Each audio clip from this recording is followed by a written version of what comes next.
হামের উপসর্গ নিয়ে হাসপাতালে কতজন রোগী ভর্তি রয়েছে এবং জানতে চাই রোববার থেকে তো বিশেষ টিকাদান কার্যক্রম শুরু হবে, প্রস্তুতি কেমন, স্বাস্থ্য বিভাগের কর্মকর্তারা কি বলছেন এই বিষয়ে? চাঁদপুরে কিন্তু গত 24 ঘন্টায় আরো 8 রোগী ভর্তি হয়েছে।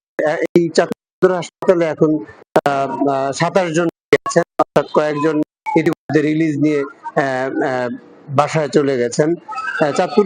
চাঁদপুর জেলায় হাম সন্দেহে এই পর্যন্ত, অর্থাৎ এই বিষয়টা শুরু হওয়ার পর থেকে গত 1 মাসে তারা যেটি বলছেন যে 150 হাম সন্দেহে 150 রোগী আসলে বিভিন্ন হাসপাতালে, সরকারি হাসপাতালে এসেছেন।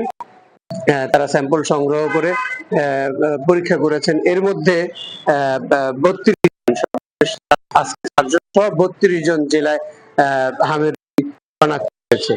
আর এই চাঁদপুর সদর হাসপাতালে যেটি হচ্ছে, হাম উপসর্গ ছাড়া ঠান্ডা জনিত বিভিন্ন রোগে এই শিশুদের যে সমস্যা হচ্ছে, সে কারণে কিন্তু হাসপাতাল কর্তৃপক্ষ সামাল দিতে অত্যন্ত হিমশিম খাচ্ছে। এই চাঁদপুরের এই সদর হাসপাতালের 3য় ফ্লোরে যেই ইয়েটি আছে, সেখানে 40টি বেডের শিশুদের জন্য, কিন্তু এখানে আছে চিকিৎসাধীন আছে হাম সহ অন্যান্য রোগের চিকিৎসাধীন আছে 41 জন ডাক্তাররা যেমন।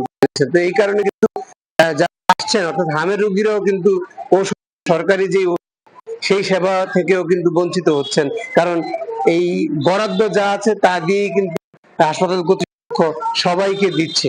এইসব কারণে কিন্তু ওষুধ সংকট রয়েছে। আর টিকাদান কর্মসূচি যেটি বলছেন যে চাঁদপুর জেলায় টিকাদান কর্মসূচি কিন্তু এখনো কিন্তু চাঁদপুরে কোনো টিকা যেমনটি জানিয়েছে স্বাস্থ্য বিভাগ, টিকা আসলে পরবর্তীতে তারা জানাবে বিষয়টি কবে থেকে তারা শুরু করতে পারবে। তো এই ছিল চাঁদপুর থেকে সর্বশেষ। শাওন। ইব্রাহিম, ধন্যবাদ আপনাকে।